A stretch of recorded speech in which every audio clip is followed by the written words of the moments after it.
election पांचों मतम निनती कोई पांचों निंदे कई नोदा जिकी मणिपुर की वार में सुयं सेशनida मोइना वोट तौरगा कदम दोइनो कैंडिडेट सो कोइना पांबा अमता लेती वोट ति तहन निंदे अखोई बुंगा पंगंबा मणिपुर कानबा ngamba चोंथोरपा मिदो मियगा थादा तारे पार्टी की वा लेते आइदे वोट ओइना दिने सुंथा हे थादा ररोय अदगे आइगे युमदा वोट खोम लाकपदो सुने पूरा थानी याक्ते इमाना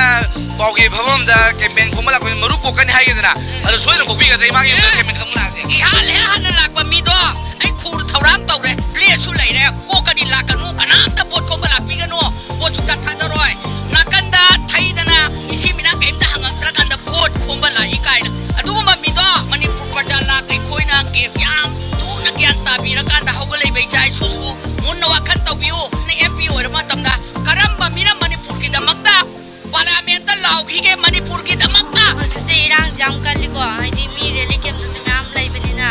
बोचे हाइदि स्कूल बाखोजु कॉलेज का बसे पाना कनो तौते तुना बोचे अमरमदैदि तहनिंगदे आई बोचिदै थादरोय नोता थादरोय अमजु थादरोय बोद चुंगार लेंगदि अखोजे चु कर लाक्सन मदम हेलकनेबा हदक चेई गोर चेई मसंग चेइनो हेलकने चेई मंगागी मतुंग अखोय करि वेरकने तुंगी अखोय इचाइसु की खलरो ngasi दगी 50 इयर्स की मतुंग लाखदो वी खलगने बोनत अखोय लेबाक छि गोयबने निथौपान बलेबा अमने चंगचंग राउन लेपछि अदुन आइदि पोर काय का मरि लेनते आई बोचुंगा थादरो हौजी असुकन ग्रब मणिपुर की रांगसिदा अखोय की लेरिबा मैतै की प्रूफ सिंग ससुकी मति बार बतंजा सिदा लोक सभा की इलेक्शन तौबसे अखोय इसाना याजनिंग दे मरमदी हौजी हौजी अवाबा समयसा थेंगनरिबजिदी सोल्व तौगेदी हाइद्रगा मखोयना हौजी लोक सभा तौगने इलेक्शन लगिबसे कोई यानिंग पोक लोक सभा के इलेक्शन जे तौबा तारगदी अखोय इसाना इसा की राइट से मफम जान न थिनजग